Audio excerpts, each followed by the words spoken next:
I was expecting this, but not soon, because the national security law has such a rebound from the international community, and U.S. are using a few sanctions against the people who are responsible and all that. Hong Kong people were alarmed.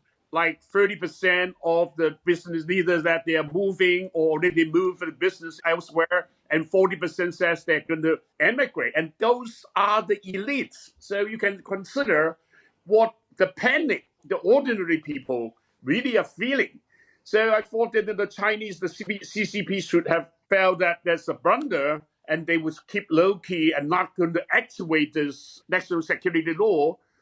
But when I saw the police came into my house 7 o'clock in the morning, the day before yesterday, I knew I was too optimistic. And none of the policemen spoke Mandarin. So even it's a national security law, it's still a law being controlled by the Hong Kong police, which is a plus, I think. Tell us about the moment you were arrested. Tell us where they took you. What happened? That's not the first time I was arrested. I was arrested 2 or 3 times before. This time they said that is national security law, which is more scary. I just forgot how I felt. I just asked them, okay, can I go up and have a bath and change because I just finished my exercise?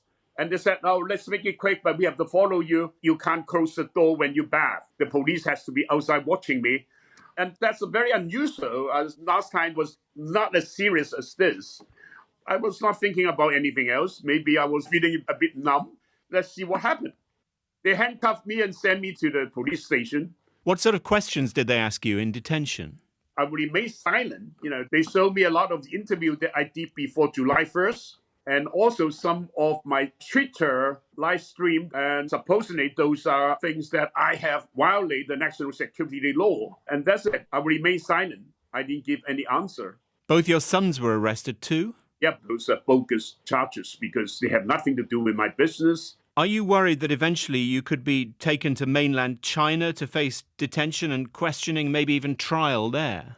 My worry about this is a lot less because I can see that the National Security Law Department is still under the control of Hong Kong police. So I'm not as worried as I was before about being sent to China, but you never know. You understand how you stand out for the authorities in Beijing, being the only major media owner in Hong Kong without any links to the Chinese state.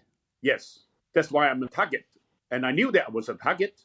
And I knew that I would have to face up to whatever draconian exercise that they would have to do to me. And I didn't prepare as early as the day before yesterday. What do you say to those in Hong Kong who still campaign against the law? Well, I think that we will have to see what happens, because nobody can campaign against the law anyway.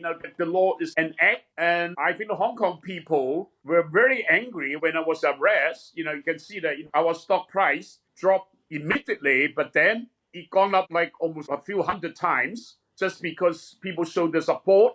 And when it's not a horse racing day, we sold less than 800,000 papers. And yesterday, we sold about 500,000. And your arrest on Monday will inevitably make you something of a figurehead for the opposition movement. How do you feel about that? Well, in a way, I feel that it's an honor because when I was in the custody, I could not sleep. The night before, I was thinking, if I knew that what's going to happen to me now, and even further, more hardship, would I have done the same thing? And I thought about this and said, oh, maybe, I would not have another way. This is my character, and the character is destiny. And once I accept my destiny, it's just like accepting God's blessing. I was all of a sudden very relieved and said that whatever comes, it will be the blessing from God. It sounds like you're very much expecting more brushes with Beijing. Well, if they started, they won't stop, right? So it's just the beginning. A lot more people will probably be arrested as you were. What's your message to Hong Kong now? Stay calm. I think we have to be more cautious in our resistance to preserve our rule of law and freedom. And also at the same time, we have to be more careful and more creative in the way that we persist our resistance. We can't do the same thing like we did before And we can't be as radical as before, especially young people, because the more radical, the shorter lifespan we have in our fighting. We have to really use our brain and patience because this is a long fight. Radicalism is not for long fight.